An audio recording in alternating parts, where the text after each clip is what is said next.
Donc, l'idée de ce webinaire ce matin, c'est de fonctionner en deux temps, de vous proposer d'abord un panorama sur la vie d'un GI2E, on va dire les étapes clés et aussi ce qui se passe un petit peu en région.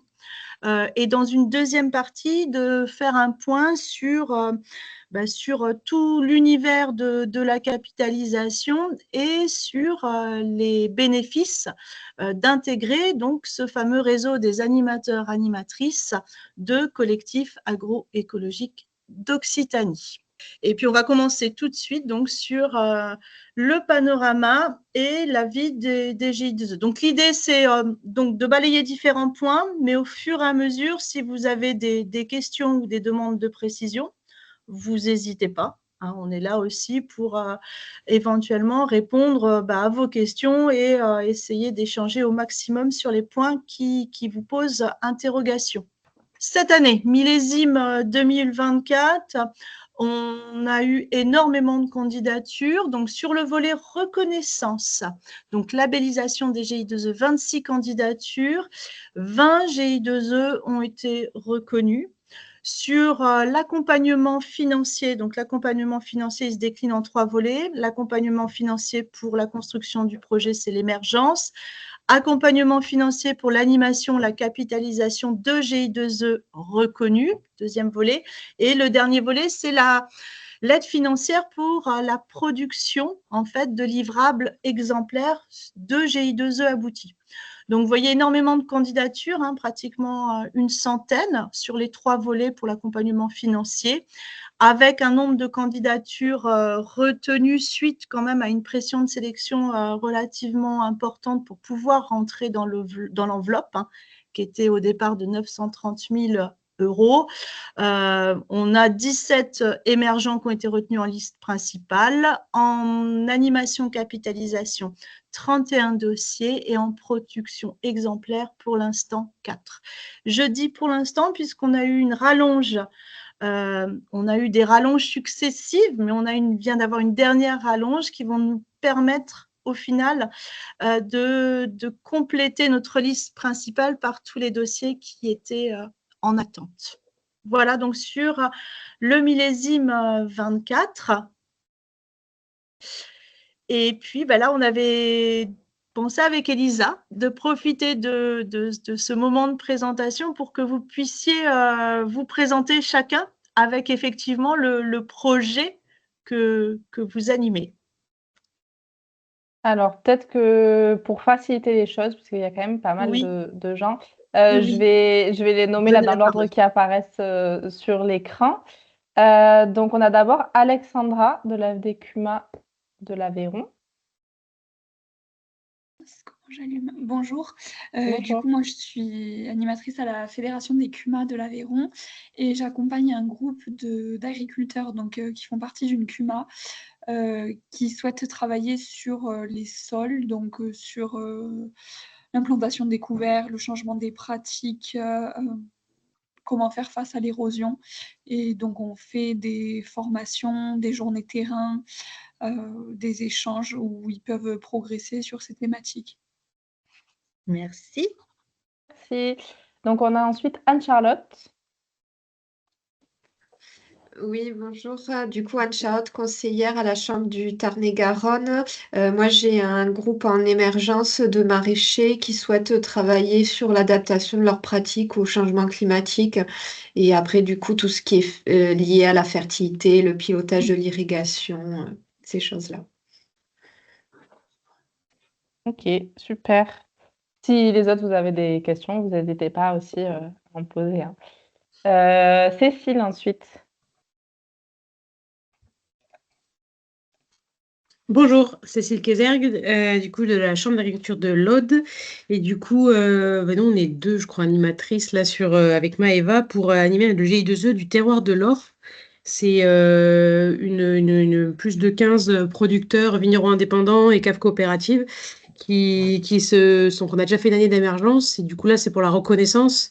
Qui mettent un plan d'action sur 3 ans quoi pour à la fois mettre en valeur les paysages, les pratiques agroécologiques et les terroirs à travers justement toutes les pratiques et principalement deux biais, un sur le sol, un sur la biodiversité. Puis ensuite, tout un travail aussi de savoir parler un peu de nous sur toutes les activités onotouristiques, avec en lien aussi, hors du GI2E, mais en lien avec une démarche de crue qui est en cours. Et puis derrière, pour renforcer un peu toutes les collaborations locales et la dynamique de ce groupe au sein du territoire. Voilà. Super, merci. Merci. On a ensuite François Labruni sur mon écran. Bonjour, donc François Labruni de la Chambre d'agriculture du Lot. Je commence à animer en fait un GI2E qui a été reconnu sur la thématique des métailles-grains en élevage. Voilà, donc sur un groupe là aujourd'hui composé d'une douzaine d'exploitations en élevage. Donc il y a du caprin, il y a du bovin, il y a de l'ovin. Et dans ce groupe-là, il y a des gens qui font déjà des métailles-grains pour leurs troupeaux. Et il y en a d'autres qui en font pas encore. Voilà, donc c'est le tout début d'animation pour ce GI2E. Merci. Super, merci. Bon, c'est super là pour l'instant. On a eu que des exemples ultra différents, donc c'est intéressant. On a Ghislain ensuite. Oui, bonjour. Ghislain Cabalzinc. Donc, en fait, moi, je viens juste d'être recruté par l'association des vétérinaires et éleveurs du Miavois, dans le sud de l'Aveyron. Alors, moi, je suis pas à proprement parler animateur. Je vais épauler sur le volet administratif Camille Blaillac, Oui. qui est animatrice du GI2E Sentinelle. Donc, nous, on est déjà on vient de clôturer la tranche 1 du volet animation et on entame la tranche 2. Voilà. Ok, merci. Alors, je vois que Le plus grand GI2E en termes de nombre On a beaucoup d'adhérents, ouais. Ouais. Alors, Aurélien vient de nous rejoindre. Je me permets juste de couper ton micro parce qu'il y a un petit bruit de fond. Et puis, je te laisserai ensuite, après, la parole. Donc, après Ghislain, du coup, Grégory. Bonjour à tous et à toutes. Donc, Grégory Cagnac de la Chambre d'agriculture du Lot. Donc, moi, on vient de terminer une phase d'émergence et on va démarrer 3 GI2E, enfin 2 GI2E qui ont été validés et un groupe qui est en attente. Donc, c'est un groupe, c'est des éleveurs bovins laits sur la zone Ségala, Lotois. Donc, des éleveurs qui en fait portent 3 thèmes. Enfin, on a fait émerger 3 thématiques. Donc, la première, c'est la conservation des sols, avec l'idée de comment préserver la fertilité des sols, avec la mise en place de pratiques culturelles différentes, semi-directes, etc., couverts. Certains d'entre eux sont engagés dans la méthanisation, donc il y a aussi la réflexion de préserver la matière organique des sols. Deuxième GI2E qui a été reconnu et sur lequel on va travailler, c'est l'adaptation au changement climatique. Donc, c'est comment adapter ces systèmes fourragers, comment adapter les systèmes fourragers, comment mettre en place aussi des adaptations au niveau des bâtiments d'élevage par rapport au réchauffement climatique, et notamment la période estivale. Donc ça, c'est le deuxième thème. Et le troisième thème qui est en attente, c'est le volet transmission des exploitations.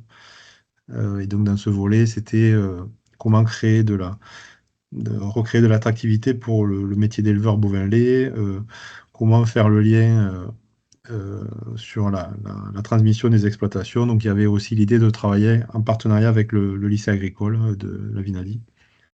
Voilà, donc ce dossier-là, il est en attente de financement. Voilà. Ok, merci. On a Gwenaëlle ensuite. Bonjour, donc Gwenaëlle, animatrice de CIVAM de l'Aude. Nous, on a un GI2E, du coup, émergence en co-animation avec Margot du CIVAM 266 qui est également connectée. Et on accompagne en fait un groupe d'amandiculteurs en bio un groupe de 9 producteurs, donc du coup de l'Aude, du Tarn et des Pyrénées-Orientales. Donc du coup, l'idée, c'est de les accompagner sur leurs pratiques et également sur tout ce qui est lié aux maladies et aux ravageurs. Voilà. Merci. Merci. On a Julie ensuite. Coste. Oui, bonjour. Donc moi, je travaille à la Chambre d'agriculture de l'Aude et cette année, on a déposé un GI2E éco-énotourisme.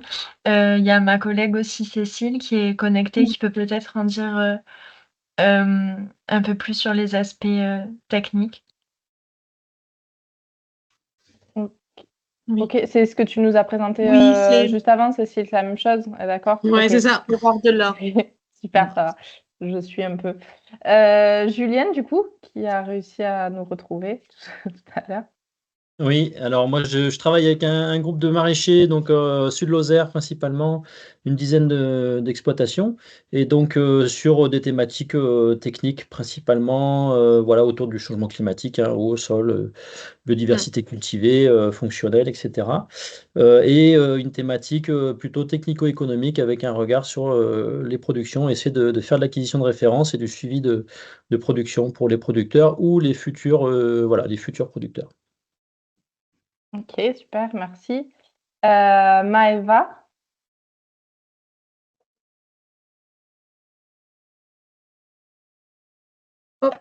Bonjour, donc je suis le troisième mousquetaire de la Chambre d'agriculture de l'Aude avec Julie Coste et Cécile Kézergue. Et il y a un quatrième mousquetaire qui est Florence Ollier, donc on accompagne le projet reconnaissance du terroir de l'Or. Voilà. Ok, super, merci. Donc Margot, ensuite. Ouais, bonjour, Margot du Civamio 66. Je travaille principalement sur les cultures arbo. Donc, comme disait Gwen, on co-anime un GI2E amande qui fait suite à un ancien GI2E. Et donc, dans le cadre de cette transition, on a demandé un volet capitalisation pour à la fois, donc, dans l'objectif de créer un site internet qui fera base de données en fait pour les producteurs d'amandes d'Occitanie en bio et aussi les mettre en avant plus au niveau de potentiels clients industriels, etc. Donc vraiment de travailler plus des aspects filières à travers ce site internet. Et j'anime et j'accompagne techniquement un groupe de producteurs donc qui a été reconnu cette année suite à l'émergence donc d'agrumes. Et l'idée, voilà, c'est pareil, acquisition de références technico-économiques sur la culture d'agrumes et principalement de clémentines dans les Pyrénées-Orientales. Merci. Merci, on n'avait pas encore eu d'agrumes là sur cette présentation. Nathalie, ensuite. Oui, bonjour. Donc, je suis conseillère à la Chambre d'agriculture de la Haute-Garonne. J'anime le GI2E des sols verts toute l'année, qui a été reconnu en juillet de cette année. On va travailler donc sur 4 actions. On va augmenter les surfaces des sols couvertes, augmenter la production des ressources alimentaires pour les troupeaux, améliorer la gestion des prairies et l'optimisation du pâturage et réfléchir à l'usage de l'irrigation. Donc, dans ce GI2E, il y a 8 agriculteurs qui sont des polyculteurs éleveurs. Voilà. Ok, super, Merci. merci. Alors, ensuite, je ne sais pas qui c'est, mais ce qui apparaît, c'est read.ai. Je ne sais pas si c'est... Il y a quelqu'un qui se reconnaît. Oui. C'était la première personne connectée ce matin. Bon, non. Je ne sais pas. Sinon, je laisse la parole à Sébastien Jalvi. Donc oui, bonjour, donc Sébastien Jalvi, je suis conseiller animateur agroéquipement à la Fédération des Cumas du Tarn. Et donc, moi je suis un GI2E, j'anime un GI2E sur 25 exploitations qui montent un projet de méthanisation, donc dans le Ségala tarnais, qu'avec des éleveurs, 100% élevage, donc deux petites unités de méta, et voilà, pour toute la gestion des effluents en amont et en aval, donc des méthaniseurs. Donc tout ce qui est entrée, tout ce qui est sortie et surtout gestion des épandages, voilà, analyse de sol, qu'est-ce qu'on fait des digestats, comment on les utilise. Super, merci. On a Simon ensuite. Hop, bonjour à tous, Simon Garric, coopérative Codéval dans le Lot, et je suis animateur depuis 3 ans du J2E Coval Pro sur les COS de l'Yvernon et les vallées du Lot et du Célé. Et donc on est sur notre deuxième volet d'animation et on travaille sur l'autonomie en protéines des élevages, plus sur la voie des fourrages, également essayer de réduire les intrants.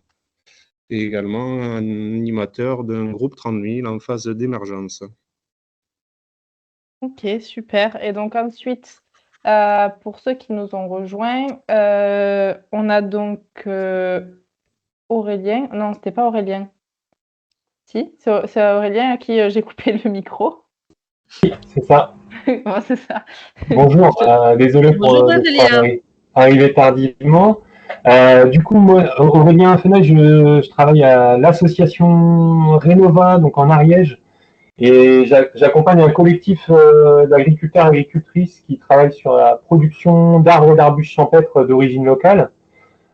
Du coup, nous, le but, c'est de s'organiser à 8 pour produire, enfin collecter des graines, produire, commercialiser tous ensemble. Donc il y a l'aspect organisationnel, économique, et puis l'aspect aussi technique, optimisation des pratiques culturales de pépinière.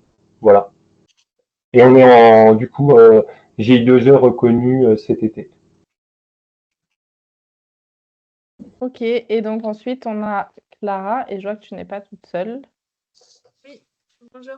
Oui, donc Clara, et je suis accompagnée de Mathilde parce que je pars en congé maternité la fin de semaine prochaine. Donc c'est Mathilde qui va reprendre l'animation. Et du coup, nous, on anime un GI2E qui a été reconnu, enfin qui à partir de la fin de l'année, sur la structuration de filières solidaires pour des maraîchers de la métropole. Donc, on va travailler essentiellement sur la commercialisation, la planification pour des citoyens et des points de vente, et on va travailler aussi sur des aspects techniques, notamment la fertilisation et l'irrigation, mais c'est voilà, pas la thématique principale du groupe, mais c'est aussi une demande qu'ils ont. Voilà. Ok, super, merci beaucoup. J'ai oublié personne. C'est bon. Parfait. Eh bien, Emmanuel, je te laisse reprendre la main. Merci pour toutes ces super présentations. Merci pour ce tour de table qui nous a permis de voir que finalement, aussi bien en termes de thématique qu'en termes d'orientation de production, on avait une très, très jolie diversité, mais aussi en termes de structure présente aujourd'hui. Donc, merci encore pour votre participation. Donc, on reprend un petit peu le fil de notre présentation pour vous donner une idée de ce que c'est ce fameux réseau de GI2E. Depuis 10 ans, donc depuis 2015, l'Occitanie est la première région en termes de GI2E reconnue. On arrive aujourd'hui à un nombre de 207, ce qui représente plus ou moins 3500 exploitations engagées. Aujourd'hui, enfin en septembre, c'est le dernier chiffre, septembre, ça représentait encore 95 GI2E actifs.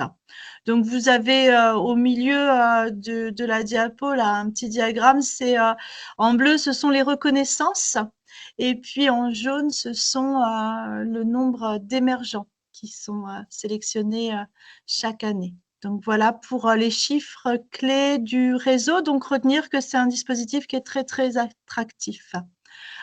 Concernant la répartition des GI2E sur l'Occitanie, il y a une très, très bonne couverture en fait, de l'ensemble du territoire.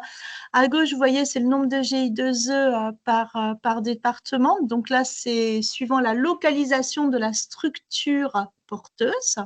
Donc, on a des GI2E qui sont à peu près sur toutes les zones de l'Occitanie.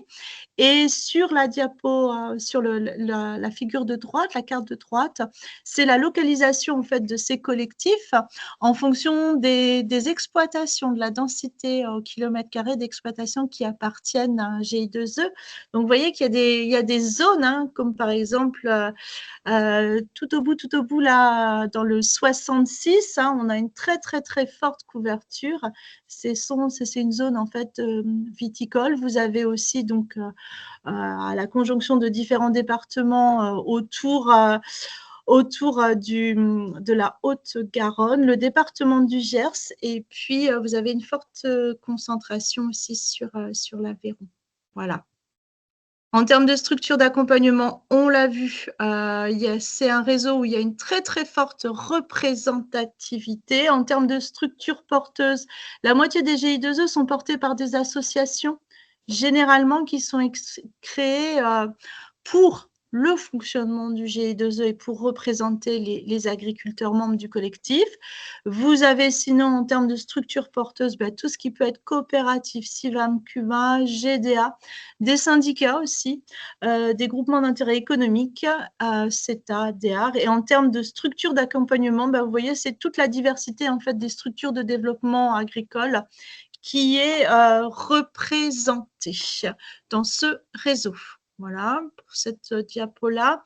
Et puis, comme on l'a vu là dans notre tour de table, c'est un réseau où on a toutes les grandes orientations de production de la région qu'on va retrouver dans chaque porté par les différents collectifs, avec quand même une majorité de collectifs en grande culture, polyculture, élevage et viticulture, et puis des productions qui sont peut-être un petit peu moins représentées, comme l'apiculture, où on n'a pour l'instant que 3 GI2E sur cette spécialisation-là. Et sur nos 207 GI2E, vous voyez qu'il y a des thématiques phares. Alors, peut-être que sur la diapo, ça c'est pas forcément très, très apparent.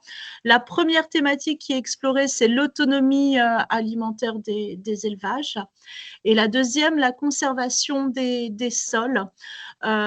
Sur les thématiques qui sont indiquées en couleur plutôt orange, ce sont les thématiques qui sont émergentes.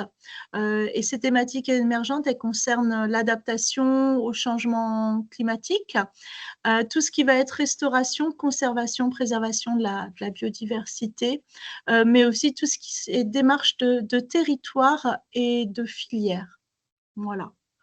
Alors, c'est pas toujours facile de se retrouver en fait dans ce dispositif parce que il y a une très très forte diversité, ce qui fait que c'est pas forcément toujours très lisible. On a essayé cette année de travailler là avec une stagiaire, Hortense Laguin, cet été, pour effectuer une typologie des différents groupes collectifs qui sont dans ce réseau des GI2E. Donc, pour essayer de produire une carte des 8 familles de GI2E en Occitanie à partir de l'ensemble des données qui ont été fournies par les animateurs ou les structures porteuses dans leur dossier de candidature et dans les livrables qui sont livrés en fin de projet. Donc, diapo suivante. Ces 8 familles, ça va nous permettre effectivement de proposer un outil pour chaque collectif, pour éventuellement que les animateurs puissent trouver des GI2E qui travaillent sur des thématiques proches, pour pouvoir favoriser aussi de la capitalisation multicollective, c'est-à-dire essayer de comparer un petit peu les résultats qui sont trouvés entre GI2E ayant des stratégies communes. Et puis, ça nous permet aussi de caractériser un petit peu ce qui se fait en région Occitanie, qui est une région quand même très particulière, puisqu'on a une très, très, très forte représentativité au niveau de toutes les productions et de toutes les structures de développement agricole. Alors, ce qu'on va vous proposer, donc ça c'est la diapo suivante, ce qu'on va vous proposer d'ici la fin de l'année, là, à l'ensemble des animateurs, c'est un retour sur cette typologie. Vous allez recevoir un petit mail de confirmation qui va vous présenter la famille dans laquelle, a priori, on dit bien vous vous trouvez, avec la stratégie en fait qui est mise en place par le GI2E à partir donc des éléments que vous avez fournis. Et puis un petit tableau sur les différents leviers qui sont activés au sein du GI2E pour permettre cette transition vers un projet d'agroécologie. Et ce sera à vous de nous confirmer ou non votre appartenance à la famille qui vous est proposée. Voilà. Ça nous permettra d'affiner un petit peu notre étude et de vous mettre aussi cet instrument en ligne. Voilà, donc ça, c'est prévu pour la fin de l'année.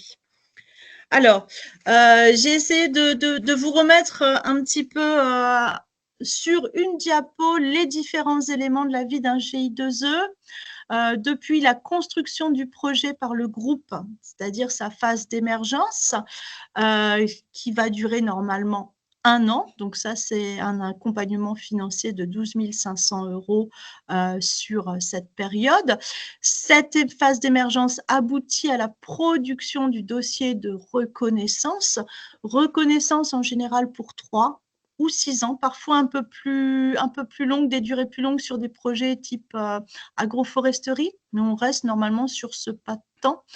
Avec là un financement qui est lié à deux opérations. Hein. La première, c'est effectivement l'animation du GI2E et aussi sa capitalisation. Donc là, ça représente un montant financier de 25 000 € maximum pour l'instant sur 3 ans. À la suite de cette phase d'animation-capitalisation, soit il y a un renouvellement en animation 2, hein, si la durée de reconnaissance du GI2E est toujours valide, soit si le GI2E a effectivement un certain nombre de résultats très aboutis, il peut postuler pour un volet complémentaire, donc qui est le volet production exemplaire, où là, on finance à hauteur de 6 000 € la production d'un livrable, soit un livrable multi-collectif, soit des résultats très aboutis. Voilà. Alors, j'ai essayé sur les 2 diapos suivantes, de vous proposer un petit calendrier des principales étapes. Donc, pour les émergents, puisqu'ici, aujourd'hui, on a à la fois des animateurs de GI2E émergents et des animateurs de GI2E reconnus, et donc en animation. Premier calendrier, donc pour ceux qui sont en construction de projet. Date de démarrage du projet. Vous avez en fin de compte un intervalle qui est très simple. Vos dépenses éligibles, elles courent à partir du moment où vous avez déposé votre dossier. Par contre, le projet doit être impérativement commencé avant le 31/12/2024. Donc, vous avez nécessairement une date là, hein, voilà, de démarrage du projet qui se situe dans le second semestre 2024 et qui va courir, donc c'est la phase en verte, pendant 1 an. À partir du moment où vous avez démarré votre projet, il ne faut pas oublier que vous pouvez faire une demande d'avance de 30% qui, elle aussi, doit intervenir avant la fin de l'année. Votre phase d'émergence, normalement, elle est prévue pour durer 1 an. Donc, elle va se terminer au plus tard le 31/12/2025. Et là, vous avez 2 mois pour acquitter la dernière facture et vous avez encore 2 mois supplémentaires pour la dernière demande de solde. Donc, au plus tard, le 30/04/2026. Pour les animations, même chose pour le démarrage du projet. Là, votre projet démarre à partir du moment où votre GI2E est reconnu pour les premières animations. Pour les deuxièmes animations, c'est à partir du moment où vous avez déposé votre dossier. Ce projet, il peut démarrer donc sur le second semestre 24, date butoir le 31/12/2024. Il faut que tout ait commencé le 31/12/2024. Vous pouvez également faire votre demande d'avance jusqu'au fin décembre 24. Votre phase d'animation, elle dure au maximum 3 ans. Voilà, ce qui va nous emmener au plus tard au 31 décembre 2027. Et là, pour l'acquittement de votre dernière facture, c'est pareil, c'est 2 mois au plus tard après. Donc, au plus tard en février 28 et votre demande de solde, c'est au plus tard en avril 28. Alors, j'insiste un petit peu, vous aurez donc ces documents. Essayez de bien retenir votre dernière date de demande de solde. C'est très, très important. Ça nous pose de gros soucis sur ces demandes de solde. Il y a il y a pratiquement un dossier sur 2 qui n'est pas conforme, qui ne dépose pas ces demandes de solde dans les temps. Et normalement, si vous dépassez cette date limite, c'est perdu. Donc, on est en procédure sur au moins une dizaine de dossiers pour essayer de les récupérer. C'est très, très compliqué. Alors, le justificatif à fournir pour la déclaration d'ouverture, c'est tout justificatif du type ouverture de réunion, compte-rendu de réunion, invitation, facture, de déclaration de travaux. C'est tout justificatif qui montre que l'opération a effectivement commencé. Alors, je vous ai remis là sur cette diapo. Alors, qui peut-on contacter pour faire le point sur le GI2E d'un point de vue administratif? Moi, dans un premier temps, sur le suivi administratif, je gère les différentes étapes. J'aide à construire éventuellement les calendriers pour les dépôts, pour essayer de personnaliser. J'essaye aussi de trouver des solutions quand vous avez dépassé les délais. Après, pour la partie instruction purement financière, c'est ma collègue Bénédicte Debaste qui s'occupe en fait de l'enregistrement des dossiers et des demandes financières, des règlements sur la plateforme Osiris avec l'agence de services et paiements.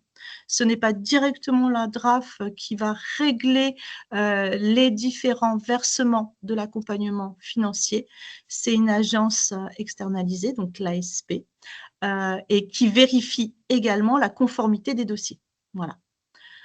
Donc, je suis à votre disposition dans un premier temps si vous avez besoin d'un suivi administratif de votre collectif. Je vous ai remis sur cette diapo donc les 15 critères, 15 critères d'un projet de collectif agroécologique qu'il faut avoir en tête aussi bien en phase d'émergence qu'en phase d'animation d'un GI2E reconnu. Vous avez 5 premiers critères en rouge. C'est des critères qui sont absolument obligatoires, que vous avez dû découvrir en fait en consultant le cahier des charges et en déposant votre dossier de candidature. En marron, c'est les critères qui sont qui doivent être globalement positifs. Donc là, on a un niveau de sélection un peu moindre sur ces critères-là. Et en dernier, ce sont les critères qui sont vraiment liés à la déclinaison régionale occitane du dispositif, en fait. Donc, à la présence de diagnostics agroécologiques au démarrage et à la fin du projet, l'ancrage territorial, le caractère ascendant. La démarche doit vraiment être portée par les agriculteurs du collectif. L'approche système, donc là, on a vraiment l'idée de combinaison de leviers. Et le dernier élément, tout ce qui va être suivi, capitalisation, diffusion.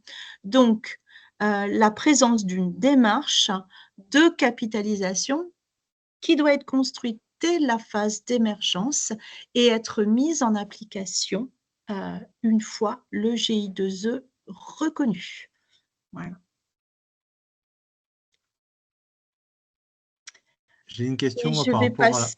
Pardon. Oui, Grégory excuse-moi. Cagnac du Lot, là. J'ai une question là sur vous parliez des documents justificatifs là, par rapport au lancement de l'action. Enfin, voilà.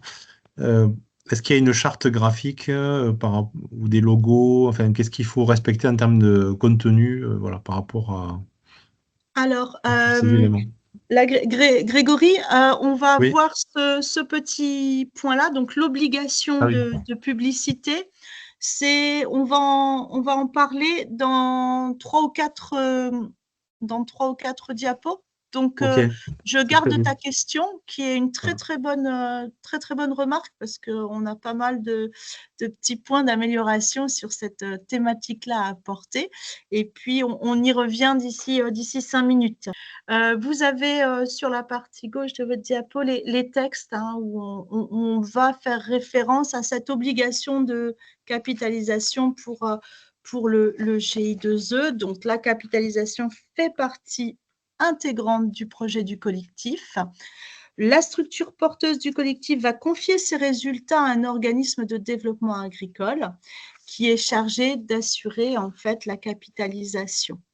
La capitalisation, c'est la contextualisation des données, des résultats, des expériences, du récit du projet du GI2E qui est mis en forme, valorisé, pour pouvoir être diffusé au maximum. Tout cette process de capitalisation donc, est porté par une structure de capitalisation. Cette structure de capitalisation, dans les faits, le plus souvent, dans 99,999% des cas, c'est la structure d'animation. Cette capitalisation va permettre effectivement de valoriser le travail du collectif, et elle a 4 volets. 4 volets doivent être travaillés pour la permettre. Le premier volet, c'est identifier quelles sont les actions, les informations qui peuvent être produites par le groupe. Quand on dit le groupe, c'est l'animateur, mais c'est aussi les agriculteurs membres du collectif. L'idée, c'est aussi de travailler cette capitalisation en fonction du public qu'on a ciblé. À qui veut-on transmettre ces résultats? Et puis, comment on va transmettre ces résultats? Quels sont les supports de transfert que vous avez choisis? Est-ce que ça va être des communications orales? Est-ce que ça va être des fiches de référence technique? Est-ce que vous préférez travailler sous forme de vidéos, de posters, de flyers? Voilà, vous avez différentes formes qui peuvent être choisies en fonction du public et du type d'information qu'on souhaite à terme diffuser. Et la diffusion est la 4e étape donc de ce qu'on appelle le plan de capitalisation. Voilà, le plan de capitalisation, c'est ce qu'on va effectivement, là, Elisa a mis la diapo suivante, c'est très bien. Le plan de capitalisation, c'est ce qu'on va présenter dans son dossier de reconnaissance qu'on a construit donc durant la phase d'émergence. En émergence, on n'a pas de capitalisation, on est en train de construire le projet. On va construire ce fameux plan de capitalisation pour le présenter dans le dossier de reconnaissance. On va réaliser ces phases de capitalisation en phase d'animation et éventuellement, dans une phase complémentaire, si vraiment on a des livrables très, très aboutis, on peut demander un complément de financement pour aboutir à la production de livrables professionnels exemplaires, comme par exemple des podcasts ou des documentaires, ou on a aussi des herbiers numériques, enfin voilà, des choses très, très abouties. Ou des sites internet. Je pense en particulier, on parlait du GI2E Amande, voilà, qui a déjà été reconnu et sur lesquels il y a eu un premier travail de fait. Il y a eu un dossier de production exemplaire qui a été déposé cette année, donc pour remettre en place, rénover, reconstruire un site de valorisation, un site internet de valorisation des résultats liés au travail de ce collectif. Voilà. Alors, pour revenir à la question qu'avait posée Grégory sur les obligations de publicité, oui, vous avez des obligations de publicité qui sont liées directement en fait au type de financement. Les GI2E, le dispositif, ça fait appel à des financements CASDAR. Ces financements demandent une publication obligatoire des livrables sur la plateforme de recherche RD Agri. Donc, on vérifie toujours au moment des demandes de solde que les livrables sont bien référencés sur la plateforme. Tant qu'ils n'y sont pas, on ne peut pas déclencher les financements. Et pour toutes les productions liées aux travaux du collectif, on doit faire mention du label GI2E à partir du moment où le collectif est reconnu. Sinon, on doit indiquer toujours l'origine du financement CASDAR. Donc, vous avez effectivement 2 logos à poser pour toute publication en lien avec les travaux du GI2E concerné. C'est extrêmement important parce que ça fait l'objet de plus en plus de contrôles et ça peut aboutir à le remboursement des financements au cas où cette obligation n'est pas respectée. Voilà. Il y avait une question, donc c'était Anne-Charlotte.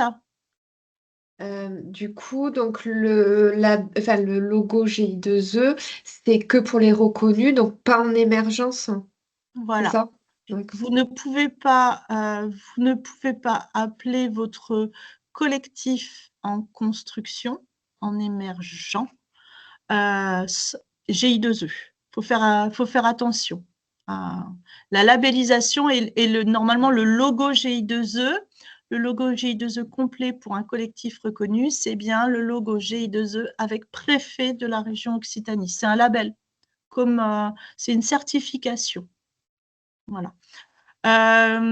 Après, si vous avez par exemple des publications de collectifs émergents, vous pouvez dire que vous appartenez au réseau GI2E. Donc, utilisez juste le petit sigle GI2E, mais votre collectif en émergence n'est pas un GI2E en tant que tel. Alors, pour toutes les démarches administratives, l'actualité, pour retrouver éventuellement les logos, pour effectuer au fur et à mesure toutes les demandes de modification, de changement d'animateur, d'animatrice, les demandes d'avance, suivre l'actualité, vous avez le site internet de la DRAF, donc avec différentes rubriques. Et en particulier, j'attire votre attention sur la rubrique boîte à outils pour le suivi administratif où vous allez retrouver tous les liens pour toutes les démarches. Hein, si jamais un jour vous perdez les liens, vous pouvez toujours retrouver toutes les démarches sur le site de la DRAF. Voilà. Et puis, voilà un petit peu pour le tour d'horizon sur la vie du GI2E. Je ne sais pas s'il y a des questions ou des remarques. Oui, ouais, une petite question, Julien, en Lozère, là, à propos de la publicité, moi j'ai quand même un peu largement utilisé le logo GI2E pour l'émergence. Oui. Ça n'a pas de caractère rédhibitoire ou. Non, Bon, non, voilà. vaut mieux trop l'utiliser que pas assez. Bon, non, j'ai pas besoin de supprimer tous les logos Non. GI2E de mes comptes rendus de réunion. Non, non, non. Ça Alors, marche. si c'est juste, voilà, comme il est utilisé là sur la diapo GI2E, voilà, comme utilisé là, ça pose pas de souci. C'est le réseau GI2E. Par contre, tant que votre collectif est en émergence, vous ne pouvez pas écrire que c'est un GI2E reconnu. Ok. Voilà. Vous appartenez au réseau des GI2E, voilà, de cette famille de collectifs. Par contre, c'est vrai qu'il faut éviter, on retrouve parfois, là, si tu veux, ton GI2E, le GI2E, un GI2E émergent Maslor, c'est un GI2E émergent, ce n'est pas un GI2E reconnu. En fait, là, on finit la phase d'émergence et on attaque la phase d'animation reconnaissance. Voilà, donc à On est dans partir la du moment, transition, ouais. donc avant c'était un GI2E Oui, oui. en émergence. Ouais, ouais. Le terme c'est GI2E en émergence ou collectif en émergence. Tu ne pouvais pas encore l'appeler avant Oui, le oui. 19 juillet, GI2E reconnu. Ça marche. Ouais. C'est juste cette petite distinction là. De temps en temps, on voit effectivement sur des sites ou dans des publications, le GI2E un tel. Ah ben non, ce GI2E là, il n'est pas encore reconnu. Donc il faut quand même voilà, faut être vigilant. Voilà un petit peu pour les différents points que je voulais vous présenter. Je vais laisser la main à Elissa. Donc moi, je vais vous inviter à rentrer dans l'univers de la capitalisation. Emmanuel vous en a déjà un peu parlé, mais l'idée c'est que en rejoignant ce réseau de GI2E en émergence ou reconnu, vous entriez dans l'univers de la capitalisation et pour qu'ensemble, on vive une aventure collective pour valoriser nos expériences et puis qu'on puisse grandir ensemble de toutes ces productions que vous allez créer. L'idée, c'est de voir un peu la capitalisation comme les trésors cachés de votre GI2E et que ces expériences, elles puissent enrichir tout le monde. Hop. Donc, la capitalisation, qu'est-ce que c'est? Alors, Emmanuel en a déjà un petit peu parlé avant. Et puis, pour vous aider, je vais vous mettre quelques mots-clés. Et puis, je vais vous inviter, alors rapidement, en 2 minutes, si chacun vous avez un mot pour me dire qu'est-ce que la capitalisation, ça vous évoque. Vous pouvez ou prendre la parole rapidement ou l'écrire dans le chat pour qu'on voit si on partage un peu la même vision de la capitalisation. Diffusion, public, plaidoyer, bénéfice du collectif, mettre en valeur les acquis du travail collectif, promotion des actions, mise en lumière du travail effectué. Ah, j'aime bien la mise en lumière, c'est vrai que c'est pas mal, j'avais jamais pensé. Ok, vulgarisation, élargir, diffuser des pratiques, diffusion aussi, en effet, c'est hyper important. Ok, trop cool. Essaimage, pas mal, Manuel. C'est pas mal. Ok, merci beaucoup. Donc, nous, ce qu'on a qui est écrit dans la Connecter les agriculteurs aussi, en effet, Margot. Ouais, merci.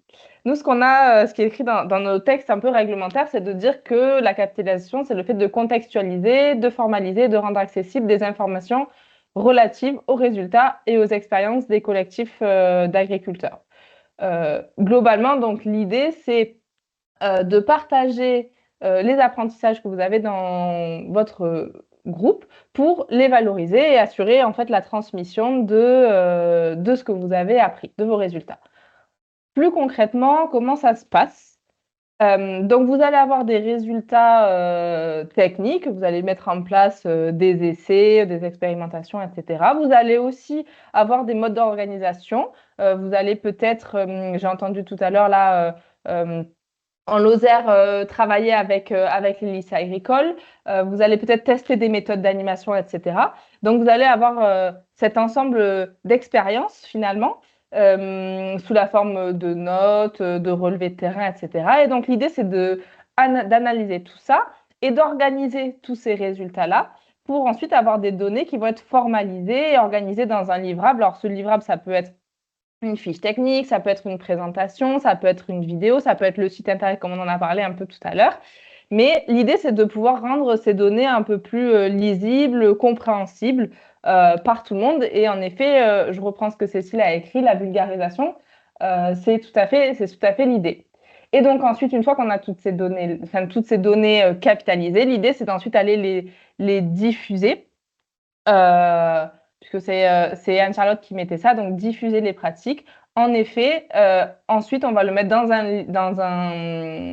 un mode de diffusion, que ça soit un site internet, un réseau social, une newsletter, etc. Ouais, Emmanuel?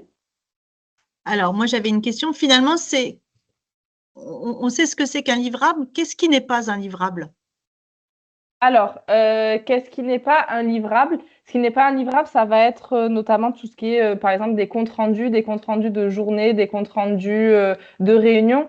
Ça, c'est pas un livrable capitalisé puisque finalement, c'est un compte rendu, c'est fait, vous allez pouvoir le donner à Emmanuel qui sera ravi de l'avoir au moment du lancement de votre projet. Mais c'est pas quelque chose qui permet de diffuser en fait ce que vous avez fait dans le cadre de cette journée-là, de diffuser les pratiques, etc. Donc, ce genre de choses-là, c'est pas un livrable capitalisé. Enfin, c'est pas de la capitalisation de vos résultats. Donc, si je continue, ensuite, pourquoi est-ce que c'est important de capitaliser? Alors d'abord, ça va être important pour les agriculteurs au sein même de votre collectif, puisque ça va vous permettre donc de prendre du recul sur ce que vous avez fait, sur les expérimentations notamment qui ont été menées. Et ça va vous aider aussi dans l'animation de votre collectif. Ça va vous permettre de voir qu'est-ce qui a fonctionné, qu'est-ce qui n'a pas fonctionné. Maintenant, où est-ce qu'on veut aller avec le collectif? Est-ce qu'on veut tester d'autres choses? Est-ce qu'on veut réessayer des opérations avec des facteurs différents, etc. Et puis, ça permet aussi de voir où est-ce qu'on en est avec le groupe et de voir qu'est-ce qu'on veut diffuser aussi au-delà du groupe. Qu'est-ce qui nous paraît pertinent de diffuser à l'extérieur de ce groupe. Pour l'ensemble des collectifs de développement agricole, c'est aussi hyper important puisque c'est forcément une source d'enrichissement et d'échange. Tout ce que vous avez fait au sein de votre collectif, il faut que ça puisse aussi servir à d'autres collectifs et en faveur de la transition agroécologique, évidemment. Pour aussi l'ensemble des autres agriculteurs et au-delà d'ailleurs des collectifs, même les agriculteurs individuels et puis les agriculteurs sur le territoire et au-delà du territoire, c'est ce que vous allez produire, ce que vous allez faire, c'est vraiment une source d'innovation et de nouvelles techniques à mettre en œuvre, là encore, pour favoriser la transition agroécologique. J'ai mis au sein du territoire, voire au-delà, puisque je pense notamment à certains GU2E qui font partie de projets européens. Donc, en fait, leurs pratiques, elles vont bien au-delà du territoire sur lequel ils se situent, et donc, ils vont pouvoir avoir des échanges avec des exploitations qui sont dans d'autres pays européens. C'est également important pour les politiques publiques puisque ça permet de documenter la transition agroécologique. Où est-ce qu'on en est en termes de transition agroécologique sur le territoire en Occitanie, par exemple, aujourd'hui. Et ça va permettre d'améliorer les politiques publiques en termes d'enjeux stratégiques sur les fonds qui sont libérés.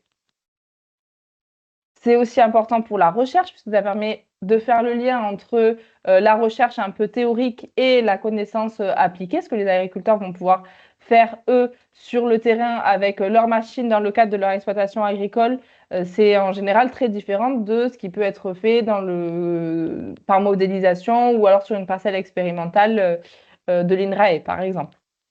C'est important de faire le lien entre ces deux éléments-là. Et enfin, pour les étudiants et les enseignants, alors je dis « et enfin », mais en fait, ce n'est pas tout à fait exhaustif, hein, vous pouvez avoir 1000 explications pourquoi et pour qui est-ce que c'est important de capitaliser, mais du coup, pour les étudiants et les enseignants, c'est important aussi parce que ça permet d'avoir des ressources pour les futurs agriculteurs et agricultrices et pour les futurs conseillers et conseillères. Donc ensuite, qu'est-ce qu'on peut capitaliser? Donc vous allez pouvoir capitaliser des éléments techniques. Ça, en règle générale, vous l'avez assez facilement en tête. C'est tout ce qui est la description de vos pratiques innovantes, des résultats, la trajectoire d'évolution de pratiques ou d'exploitation, les performances agronomiques, économiques, environnementales, sociales, mais aussi ce qui peut être intéressant de valoriser, c'est des éléments organisationnels. Quelle est la dynamique de mon collectif? La dynamique partenariale aussi, j'en reparle encore une fois, mais notamment avec les lycées agricoles, si vous avez des projets qui vont au-delà de votre collectif en lui-même. Qu'est-ce que ça a permis d'avoir sur le territoire aussi? Si je fais du lien, par exemple, avec des cantines scolaires, c'est aussi super intéressant de mettre ça en avant.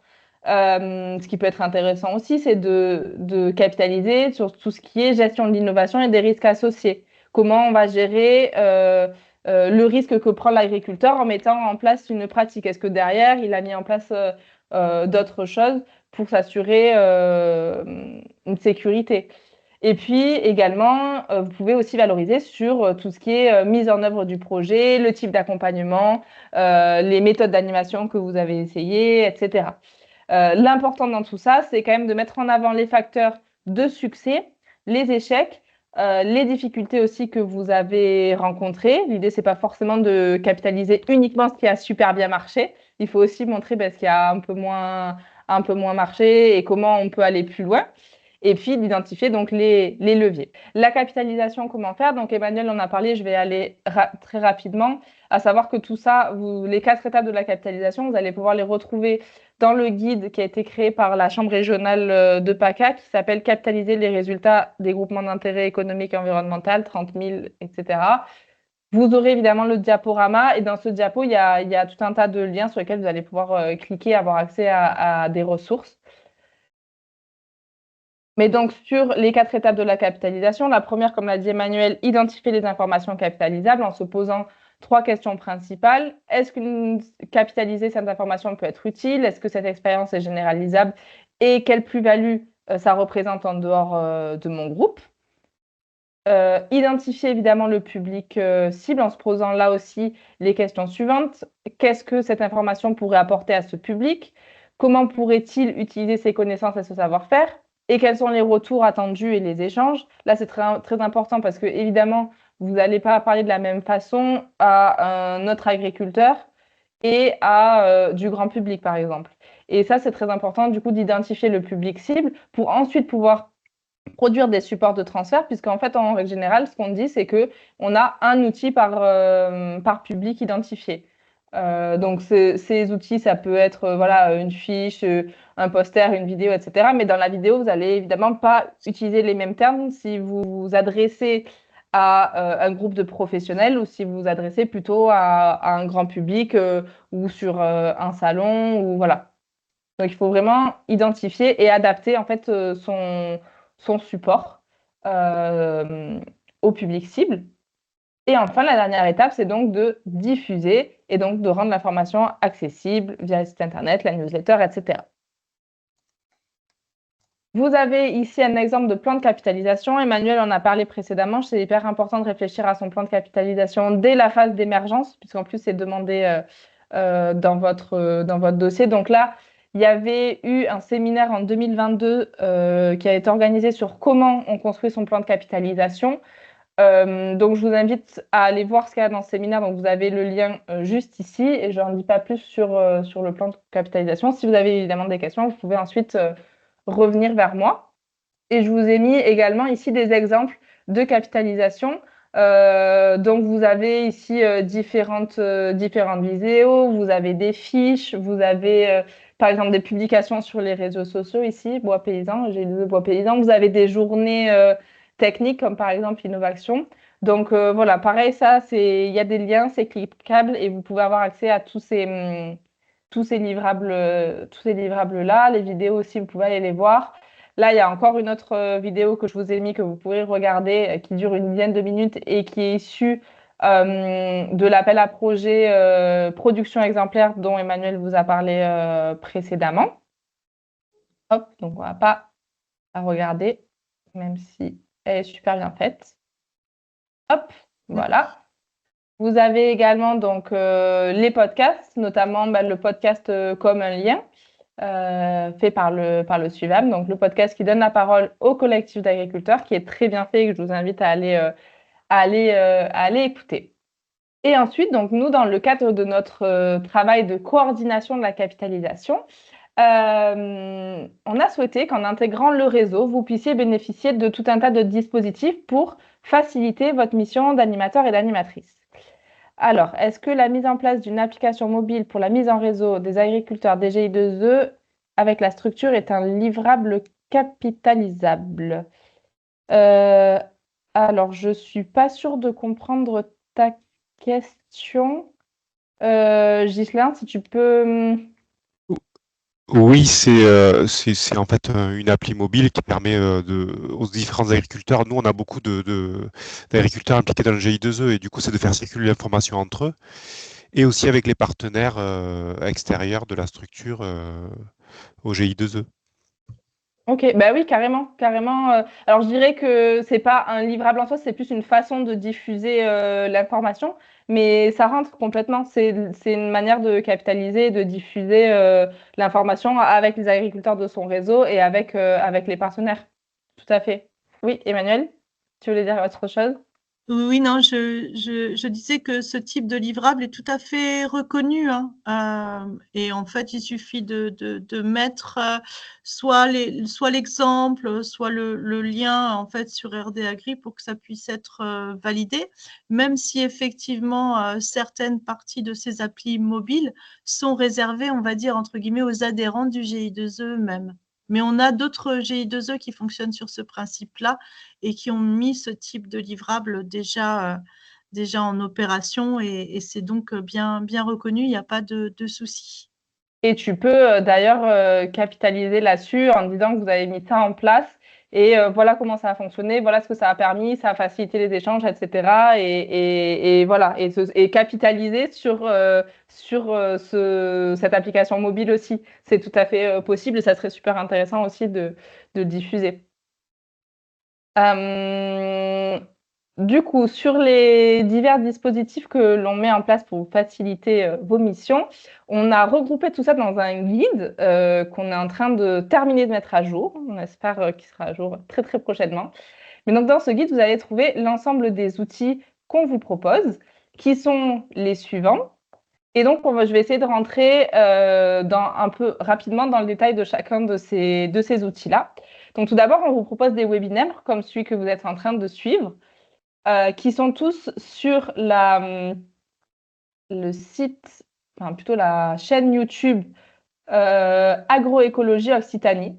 Donc, on avait anciennement une autre chaîne que malheureusement nous avons perdue, mais donc nous en avons recréé une autre et on essaye de mettre de la réalimenter et on va essayer à partir de l'année prochaine de remettre tout un tas de vidéos. Donc, vous avez à la fois des webinaires qui sont un peu plus administratifs sur voilà, l'accueil des nouveaux GI2E, les appels à projets. On fait des webinaires sur les appels à projets quand ils sortent pour répondre à toutes vos questions.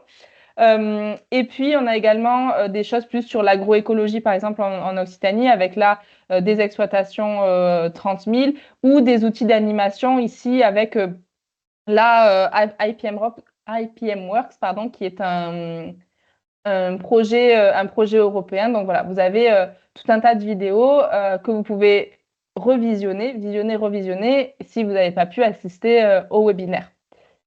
Vous avez également le séminaire des animateurs et animatrices qu'on organise tous les ans au mois de février-mars. L'objectif là, c'est de favoriser les rencontres et les échanges entre les animateurs des collectifs, de vous ressourcer sur les méthodes d'animation et de capitalisation et que vous puissiez également exprimer vos besoins sur les apports méthodologiques. Donc là, vous avez l'exemple du séminaire qu'on a réalisé l'année dernière, en 2024, avec le déroulé de la journée. Vous aviez des ateliers le matin sur la capitalisation, des ateliers sur l'animation l'après-midi.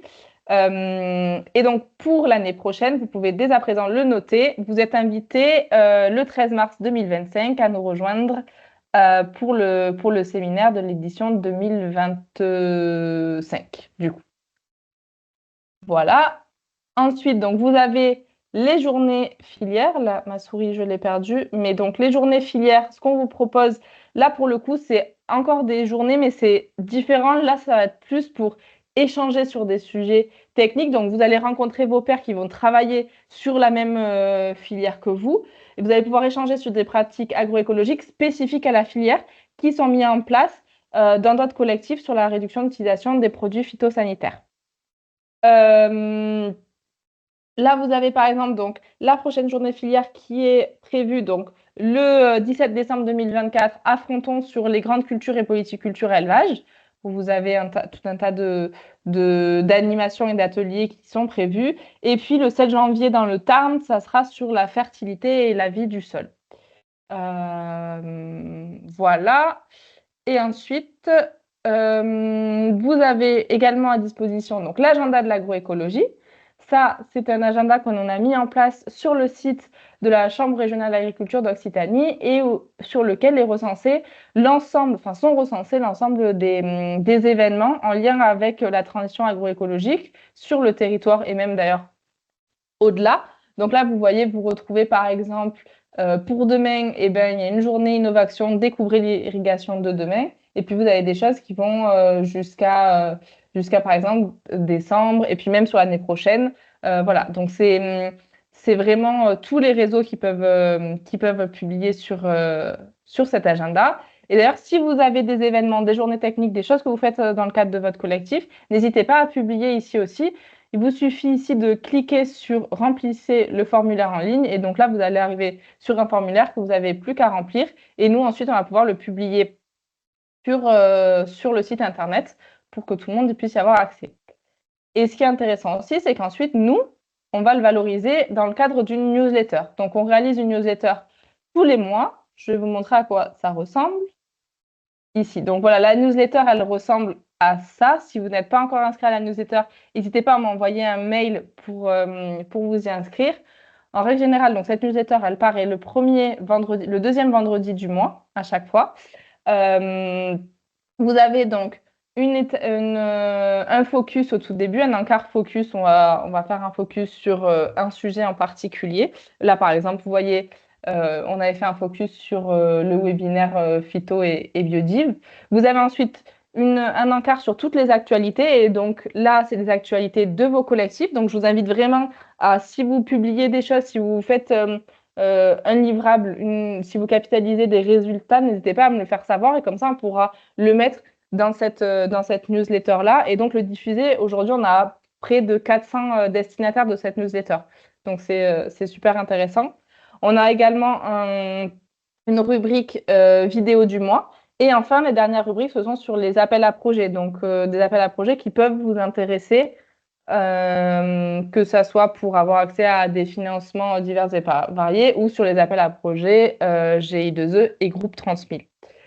Donc, n'hésitez pas, si vous avez des événements, des productions à valoriser, n'hésitez pas à nous le faire savoir. Je vais continuer du coup avec les autres éléments.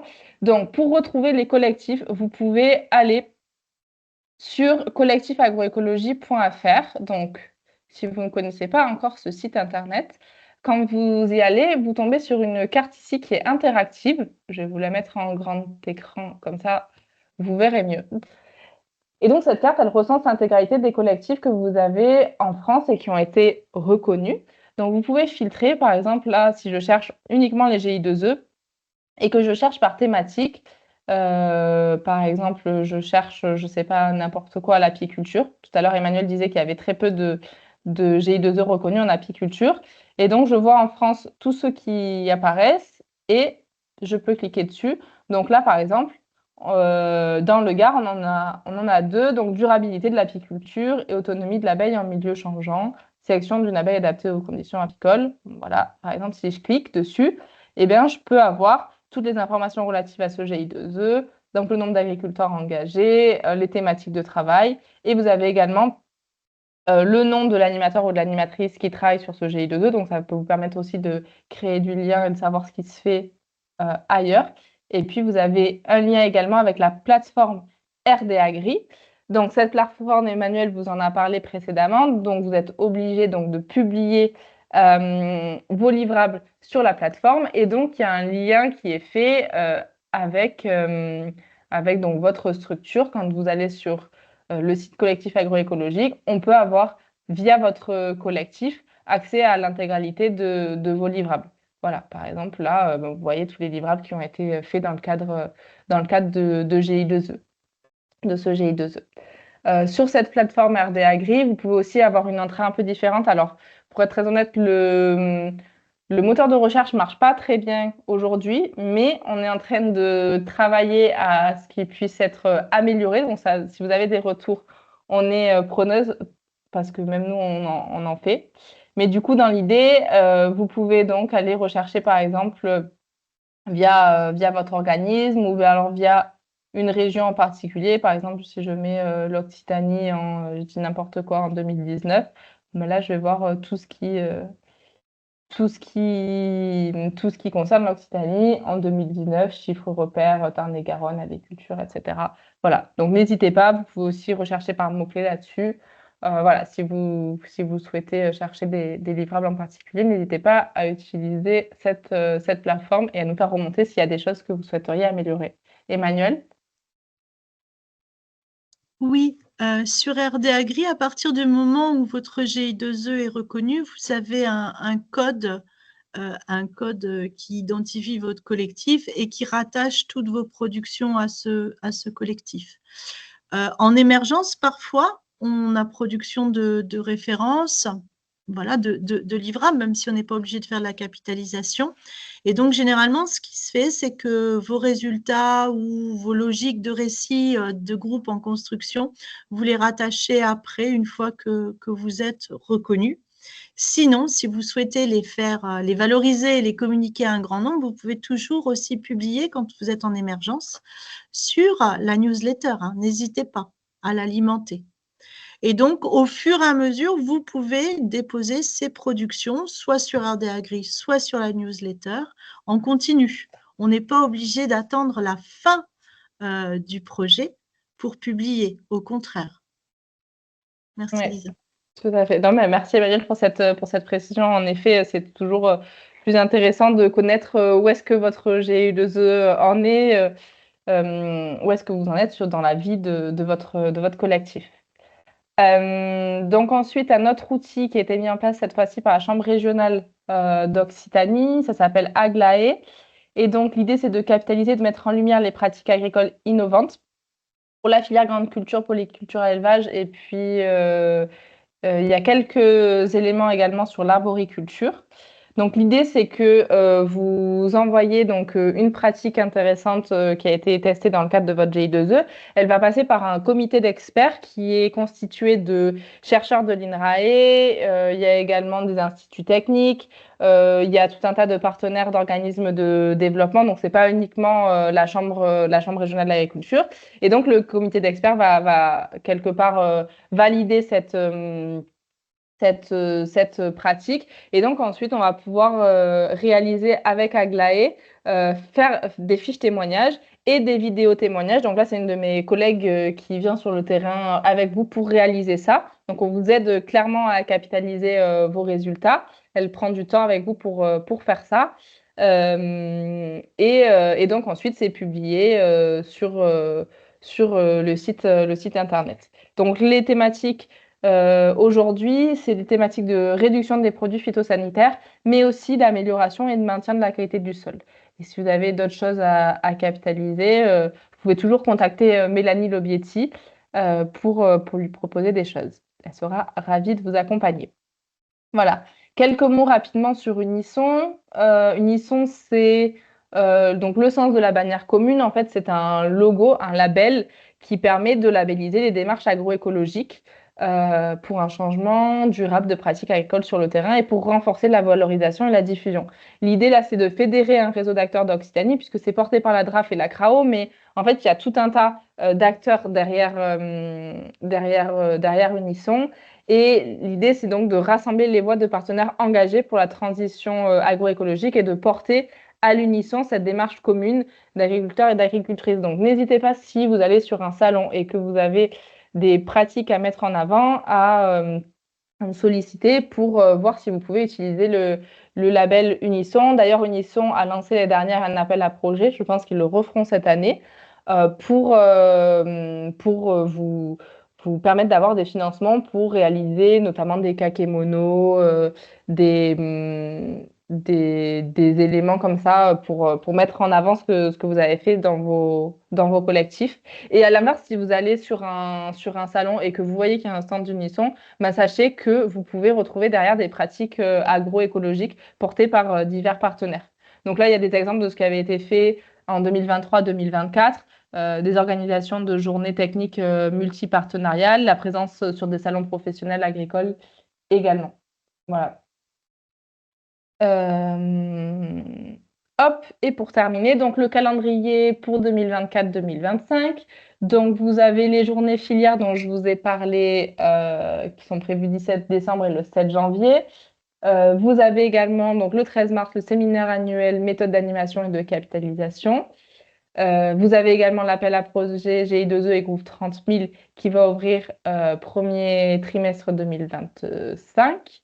Et puis là, vous avez aussi d'autres journées qui sont d'ores et déjà organisées pour l'année prochaine. Donc voilà, là, vous avez un calendrier, mais à peu près chaque année, ça se réorganise de la même façon avec les mêmes événements.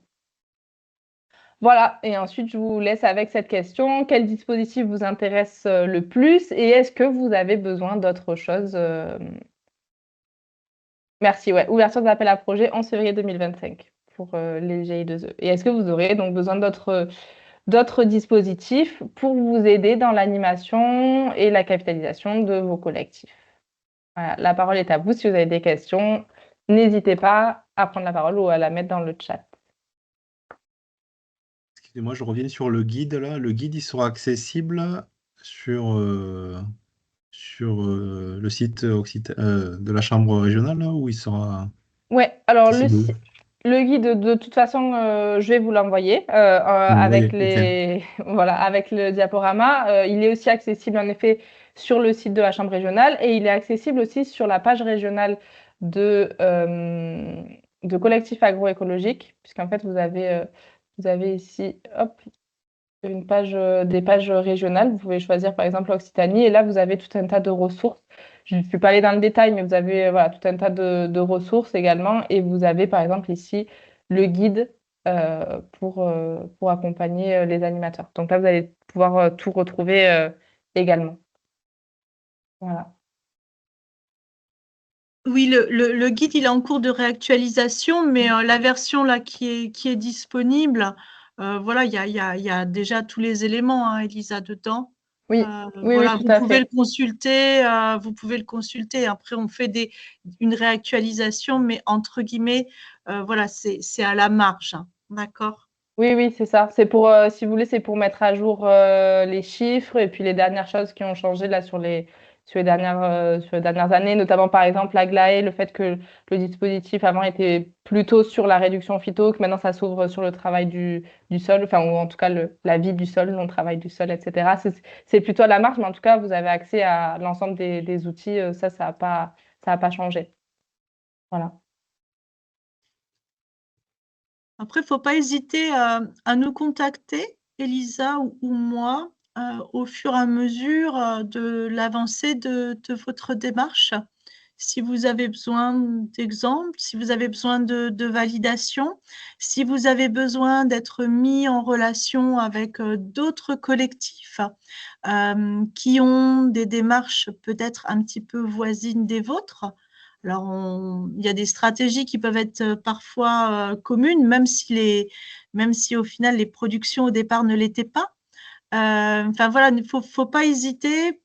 On est là pour, on va dire, faciliter votre démarche, faire en sorte aussi que le projet ne s'essouffle pas quand il y a une difficulté.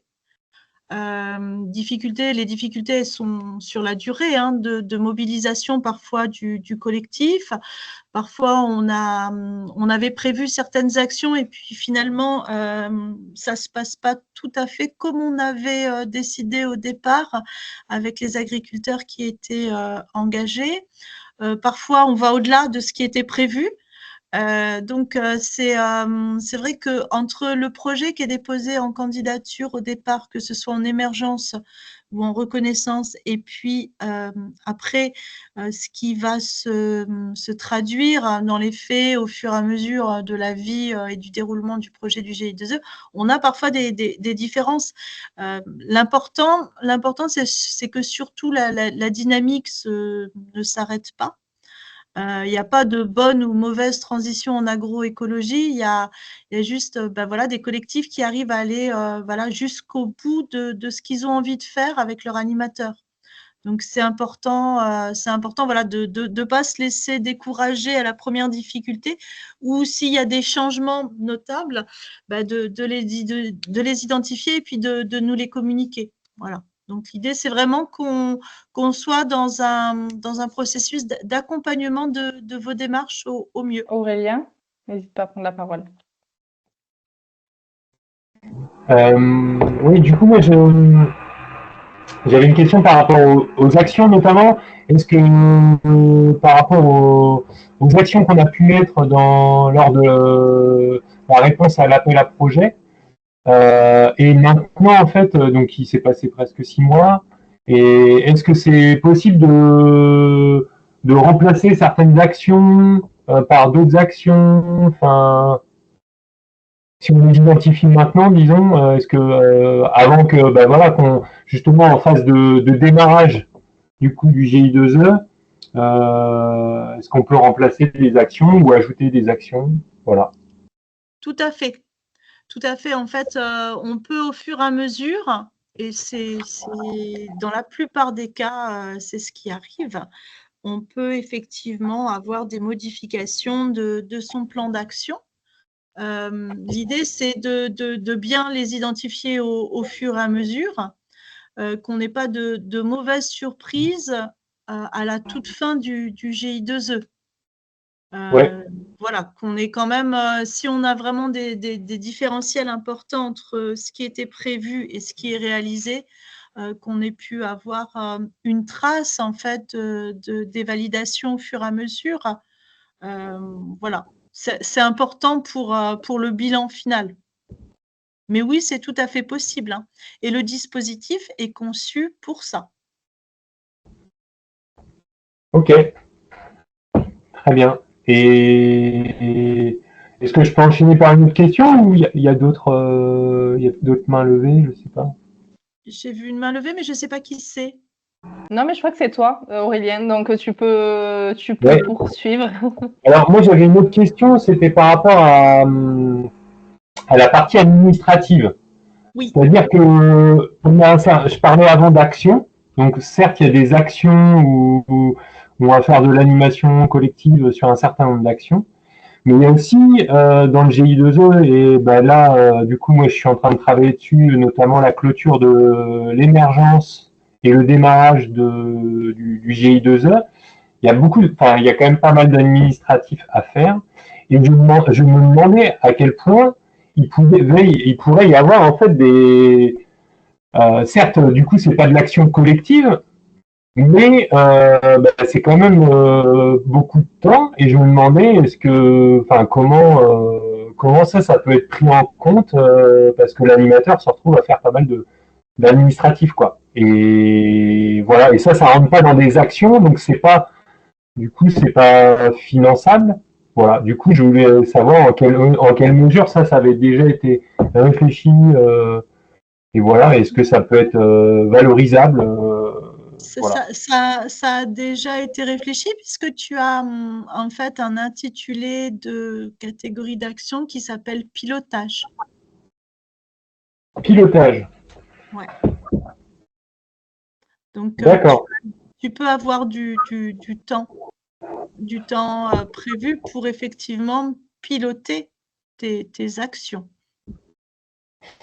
Ouais, mais là, c'est pas vraiment piloter mes actions, c'est plus faire par exemple des comptes rendus de l'ensemble des comptes rendus qui ont pu être faits pendant une année d'émergence, resynthétiser tout ça, l'aspect facture, enfin voilà, ce travail. Est-ce que c'est considéré comme du pilotage? Auquel cas, moi, je serais content de pouvoir effectivement mettre un peu de temps sur des actions de pilotage de ce genre. Voilà, c'est ça que je voulais un peu savoir, ouais. Ça fait partie du pilotage, Aurélien. Il n'y a pas de souci là-dessus. C'est identifié comme du pilotage. Voilà. Donc, ok. Après, il est évident que, et c'est là où en fait, moi, je demande à ce que vous fassiez bien la distinction entre ce qui est demandé dans le cadre du dispositif GI2E. On demande un compte-rendu final d'exécution des actions et un compte-rendu financier qui est sous forme de tableau à renseigner. D'accord. Ces tableaux, le degré de renseignement, il est suffisamment précis pour nous permettre d'apprécier la réalisation du projet, c'est certain. Après, on n'entre pas non plus dans un document qui fait 170 pages. Hein. On est sur quand même un format qui est relativement souple et léger. Ce qui est vraiment demandé, ce sont les livrables. Hein. Vraiment l'aspect très, très obligatoire au-delà de ces deux comptes rendus de plan d'action et de bilan financier, ce sont les livrables. Des comptes rendus de réunion, on n'en demande pas. Ouais. Hein, il faut bien faire la différence. Le dispositif GI2E est là pour financer de l'animation et de la capitalisation de collectifs. Voilà. Donc après, il faut voir aussi que souvent vous appartenez à d'autres structures. Vous appartenez à une structure qui n'est pas forcément la structure porteuse du GI2E. Et on peut peut-être vous demander au sein de vos structures des comptes rendus sur ce travail d'animation. Mais ce n'est pas ce qui est demandé par le dispositif et ce n'est pas ce qui est financé par le dispositif. Donc, il faut toujours bien avoir en tête, bien distinguer ce qui est demandé par la structure auquel vous appartenez de ce qui est demandé effectivement par le dispositif et son accompagnement financier. Ce n'est pas toujours la même chose. Ok, non mais. Est-ce que tu comprends ce que. Oui, je comprends ce que tu veux dire. Il faut être vigilant. Hein, vous avez. C'est un dispositif. Je sais qu'on vous demande beaucoup de justificatifs. On essaye d'être relativement, je pense, souple après pour essayer de vous accompagner au mieux. Mais il ne faut pas faire. Une boulimie. Il ne faut pas faire du suradministratif. Carrément. D'accord. Des comptes rendus on n'en veut pas. Ouais. Moi, j'en demande pas. Et c'est très clair. Vous êtes là pour faire de l'animation d'un collectif d'agriculteurs. Oui, très bien. Eh bien, merci, c'est clair. Et merci. Ouais. Mais après, Aurélien, si tu veux, on peut rediscuter au fur et à mesure. Hein, si tu me dis, est-ce que ça, oui. on a besoin, pas, tu sais bien, à chaque fois, il n'y a pas de souci. Hein. Carrément. Très bien, merci. Hop. Alors, j'ai arrêté le partage. J'ai l'impression qu'il n'y a plus trop de questions. Ah, si, Julien, vas-y. Oui, pardon. Petite question d'ordre technique. Du coup, l'articulation en termes de demande de sol et demande d'acompte entre une phase d'émergence et une phase de reconnaissance, où est-ce qu'on a les détails précis là-dessus, les principes? Dès que la phase d'émergence est terminée, donc tu as 2 mois pour acquitter ta dernière facture. 2 mois plus tard, tu peux déposer ta demande de solde d'émergence. Ça veut dire que quelque part, à un moment donné, tu peux même avoir un recouvrement entre la période d'émergence et celle du démarrage de l'animation du GI2E reconnu. Oui, mais ça va être le cas en fait. Hein. Ouais. Ça va être le cas et c'est normal. C'est tout à fait normal. Il n'y a pas de souci pour nous. Hein. C'est bien deux fléchages différents. D'accord. Et donc la demande d'acompte, il n'y a pas ça influe pas sur la possibilité ou pas de demander un acompte sur la phase de reconnaissance, enfin, sur la reconnaissance, sur l'animation. Vas-y, répète. Le fait de ne pas avoir finalement encore soldé l'émergence ou sinon en cours de solder l'émergence. Non. Tout à fait. Tu as raison. Ça veut dire que si tu as peut-être pas demandé le solde de l'émergence et tu vas déjà demander un acompte pour la reconnaissance et l'animation, c'est ça? Ok, ouais. Ouais, moi je vous conseille. En tout cas, les deux démarches se font en même temps. Ouais. Je vous conseille de le faire. Vu l'embouteillage qu'on a au niveau des paiements, je vous conseille surtout de ne pas tarder. Alors ça, c'est une recommandation que je fais pour tous les porteurs de projets. Ne différez pas. Si vous êtes sur des situations financières un peu tendues, en particulier au niveau des trésoreries, ne vous attendez pas à des règlements du jour au lendemain. Il y a un encombrement, un nombre de demandes de solde qui est énorme. Il y a un pas de temps qui varie qui se compte en nombre de semaines. Donc, anticipez bien vos demandes de solde. Et surtout, ne dépassez pas les dates butoirs. C'est très, très important.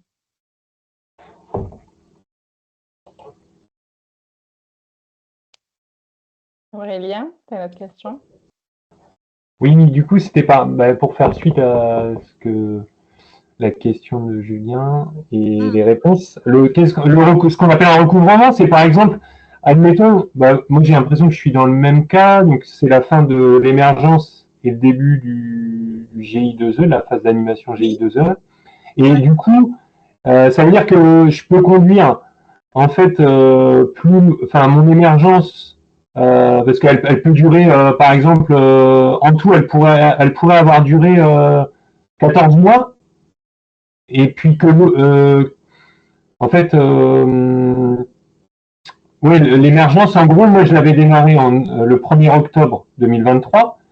Et en gros, si je la termine là aux alentours du 30 novembre ou du 15 décembre, je sais pas encore, est-ce que je peux aussi... L'aspect recouvrement, ça veut dire que l'animation GI2E pourrait commencer avant la fin de la date de mon émergence. C'est ça? Oui. Alors, Aurélien, il y a deux choses qu'il faut que tu aies bien en tête. Il faut impérativement que tu aies fini la phase d'émergence au 31-12-24. Ça, c'est bon, ouais. Ça, c'est bon, ça, c'est ce qu'on avait dit. 31-12-24, il faut que tout soit terminé. OK? Ouais. Il faut l'autre objectif, l'autre obligation, quand tu es… donc maintenant, tu as basculé le GI2E Rénova Arbre Champêtre, il est reconnu depuis le mois de juillet. D'accord? Vous pouvez, entre guillemets, commencer votre projet de reconnaissance et d'animation depuis le mois de juillet. Donc, vous pouvez avoir démarré. Ce n'est pas tout à fait, tu es d'accord, ce n'est pas les mêmes actions que l'émergence. Oui, c'est ça. Par contre, il faut impérativement que tu le démarres aussi avant le 31-12-24. Oui, OK. Donc, il y a un moment, tu vas peut-être être en train de finir la synthèse de tes diagnostics de phase d'émergence. D'accord? Et en même temps, tes agriculteurs, ils auront démarré, eux, l'animation de leur GI2E reconnu. Ça ne pose pas de souci. D'accord? OK, très bien. Ça ne pose aucun souci. Et surtout, ça permet de ne pas avoir d'interruption de parcours. C'est toujours très, très compliqué quand on a un groupe émergent, que l'émergence finalement s'arrête et qu'on est obligé d'attendre plusieurs mois pour rebasculer en reconnaissance. On a toute une partie de la dynamique du collectif qui s'arrête. Et c'est ce qu'on essaye finalement d'éviter. Même si vous fait une superposition qui n'est pas forcément très lisible entre les actions, c'est important qu'il y ait toujours cette continuité dans le projet qui ne s'arrête pas. D'accord? Merci. Il n'y a pas de quoi. J'ai une question au groupe là. Moi, je suis dans la même situation. On termine la phase émergence. Et dans cette phase émergente, on a utilisé l'outil diagnostic agroécologique. Est-ce que d'autres personnes l'ont utilisé? Comment vous avez réussi à valoriser l'ensemble des diagnostics, enfin valoriser cette base de données? Puisque l'outil diagnostic agroécologique est assez verrouillé, donc on a du mal à… Enfin, j'ai du mal à avoir une vision globale de tout ce qu'on a fait, quoi. Je vois que François a levé la main, c'est pour répondre? Oui, alors moi je suis dans le même département que Grégory et j'ai utilisé aussi ce diagnostic en phase émergence pour les agriculteurs. Et la remarque qu'on a un petit peu tous ceux qui ont utilisé cet outil, c'est un petit peu quelque part, ou alors on ne sait pas s'en servir, ou alors on n'a pas découvert toutes les fonctionnalités, c'est possible, mais quelque part on se pose la question de la plus-value de ce diagnostic pour l'agriculteur et pour le groupe en fait. Voilà, parce qu'il y a des questions qui sont très générales et très, oui, très très générales, et parfois des questions très pointues, à l'inverse. Donc voilà, et par rapport voilà, aux résultats des diagnostics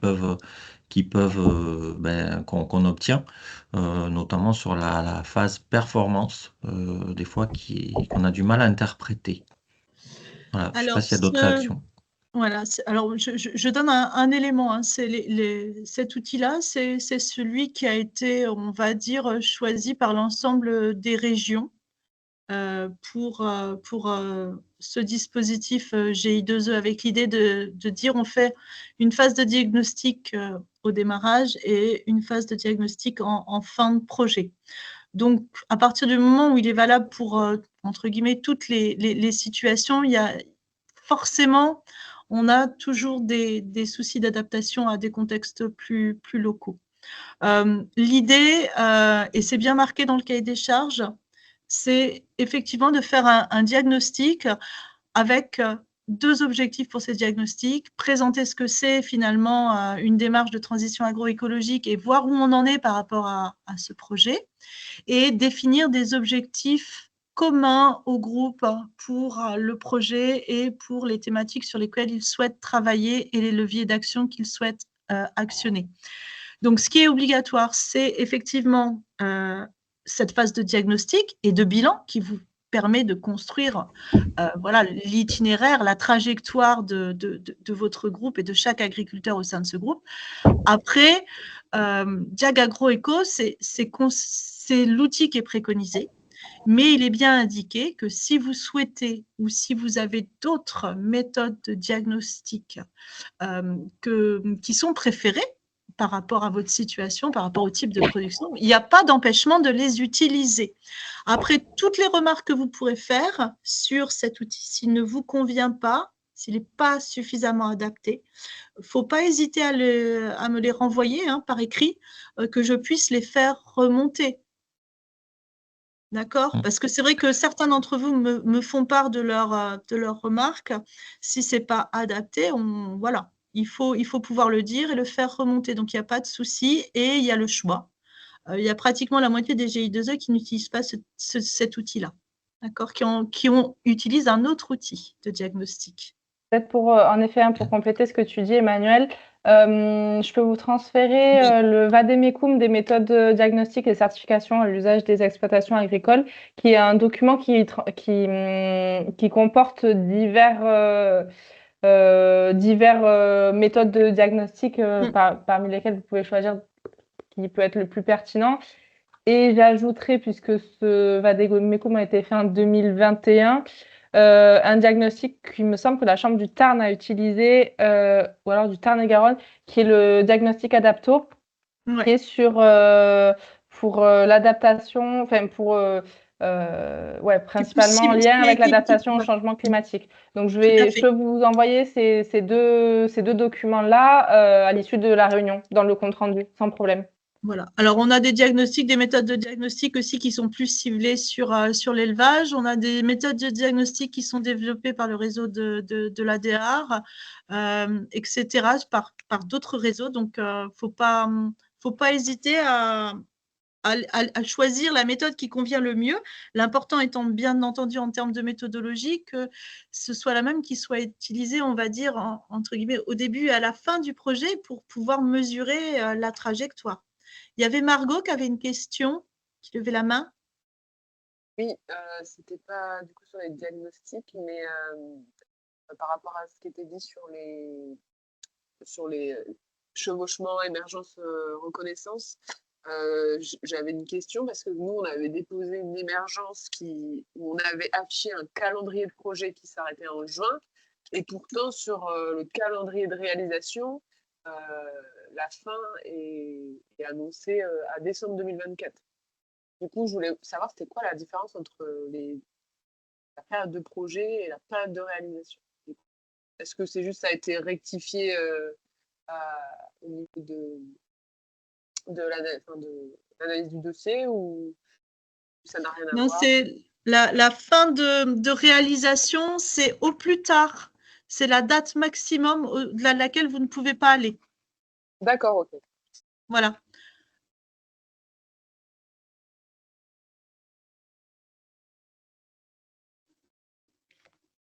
La date auquel que vous ne pouvez pas dépasser, bien entendu, si vous ne nous avez pas fait, si vous n'avez pas communiqué sur un éventuel changement. Il y a des phases d'émergence qui ne durent pas 1 an, qui durent plus longtemps. Voilà, qui durent plus longtemps parce qu'on a du mal à définir les objectifs, parce qu'il y a eu des soucis pour réunir le collectif, parce que l'animateur, l'animatrice a changé. Donc ça, c'est au plus tard si vraiment il n'y a pas eu de communication sur d'éventuels changements. Après, on fait toujours des prorogations de délai si besoin. Je vois que Julien a levé la main aussi. Oui, alors de notre côté, Lozère, moi j'ai fait le choix de la méthode CIVAM pour le diagnostic. Alors je me suis formé assez récemment et donc j'ai pas encore pu le mettre en place pendant la phase de reconnaissance. Donc moi ça va être un peu l'enjeu du début du GI2E. Et en fait, je partais du principe que j'allais faire le diagnostic complet au démarrage. Et qu'en fait, on allait faire une restitution commune et individuelle et commune. Et sur cette base-là, choisir des indicateurs de suivi pour le GI2E. Et en gros, en fin de projet, revenir spécifiquement sur ces indicateurs, mais pas forcément faire tout le diagnostic en Tout entier. à fait. Voilà, c'est possible, ça a priori. Oui. Ça, c'est Ok. une méthodologie qui est parfaite. Ok. Et moi, la question que je me pose par rapport à ça, c'est, mettons, dans le temps des 3 ans, est-ce qu'on va arriver à avoir des résultats probants sur ces indicateurs quand ça implique des changements de pratique qui n'ont pas forcément un effet immédiat? Quand on parle de sol, de fertilité ou de gestion de l'eau, etc., toutes les exploitations ne vont pas avoir la même célérité ou même efficacité dans la mise en place ou le changement de pratique. Et savoir si effectivement c'est quelque chose qu'on peut comment dire, prolonger d'une certaine manière après coup sans l'avoir prévu en fait. Est-ce qu'on peut Parce prolonger que là, après la durée Julien, du GI2E ou... ouais. Julien, là, ton GI2E, c'est quelle durée? C'est 3 ans a priori. C'est Moi, 3 ans, on ouais, est c'est ce parti que sur vous aviez 3 ans. demandé. Ouais, après, moi, sans savoir vraiment tout à fait les détails, vu que j'arrivais sur le poste, on a Oui. déposé ça et on s'est donné un objectif avec les producteurs. Et après, disons, dans le détail du dispositif, je n'étais pas rentré assez loin sur les 3 ou 6 ans et l'opportunité et l'articulation avec les financements animation, etc. Du coup, là, ma deuxième question, c'était en gros, si on se dit que est-ce qu'on peut aussi mettre en perspective une prolongation à un moment donné de Oui. l'animation Oui. et dire, bah, finalement, les diagnostics, les suivis des diagnostics, il sera plus cohérent, plus pertinent à N+4, 5 plutôt qu'à N+3, quoi.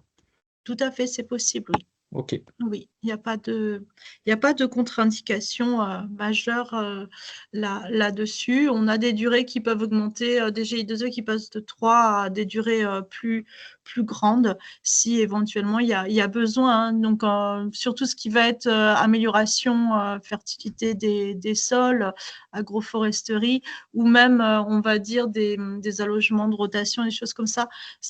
On est sur des pas de temps qui dépassent très largement les 3 ans, hein. Ok. Juste pour répondre aussi à ta question là sur changement d'adresse mail, etc.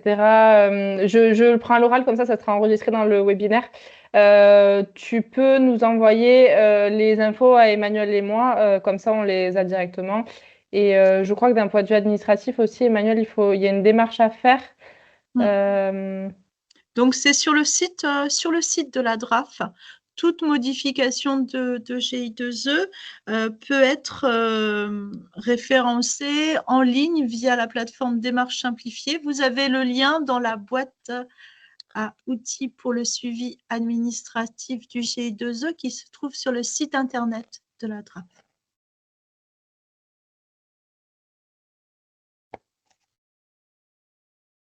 Aurélien? Oui, donc du coup, ce que je dois faire par rapport à ça, c'est il faut à la fois que je vous envoie un mail à toutes les deux et que j'aille faire ma démarche simplifiée pour changer. Non, ça c'est une modification mineure. C'est juste un changement d'adresse mail, donc pour notre liste de diffusion. D'accord. Voilà. Après, quand c'est une modification, par exemple, de l'animateur, d'une action, d'une structure porteuse, qu'est-ce qu'on a eu d'autre? Ah oui, récemment, quelque chose qui a empoisonné nos règlements de solde, changement de représentant légal dans un réseau. La déclaration de changement n'avait pas été faite et donc tout est bloqué, changement de RIB. Ouais. Okay. Quand on arrive, non, ça répond pas. C'est voilà, donc la démarche est bloquée et après pour 1 s'en apercevoir, 2 revenir en arrière, 3 effectuer des changements, c'est très très long. Voilà. Donc il faut bien anticiper. Ok. Et du coup, par rapport à un changement d'action, parce que tout à l'heure il y avait cette question est-ce qu'on peut changer des actions? Oui. Donc ça veut dire que là, si je fais des changements d'action, en gros, je me retrouve à devoir faire une démarche simplifiée? Il faudra à un moment donné, oui, que tu me redonnes un nouveau plan d'action. Oui. Mais Mais sous alors, forme moi, de...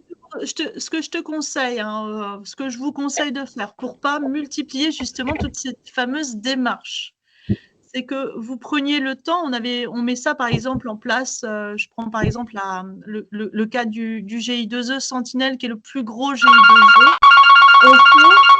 On fait un point et un bilan une fois par an.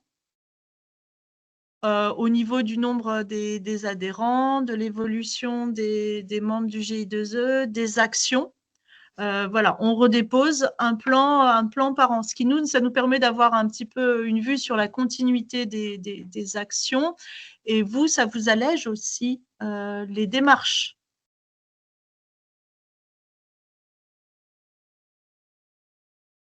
Je ne sais pas si tu m'as entendu, si ça te va comme réponse, Aurélien. Oui, Tu n'es c'est pas bon. obligé au fur et à mesure, hein. Je pense qu'il y a un moment donné, voilà, il y a des actions qui vont se mettre en place, vous décidez de nouvelles actions, vous commencez à les réaliser, effectivement. Et puis, voilà, il faut aussi garder une certaine mesure. Voilà, vous n'allez pas nous dire au fur et à mesure tous les jours s'il y a quelque chose qui change, hein. Je pensais par exemple, voilà, ton temps d'administratif qui a l'air assez important. Voilà, il faut arriver à trouver une bonne proportion. Ok, très bien.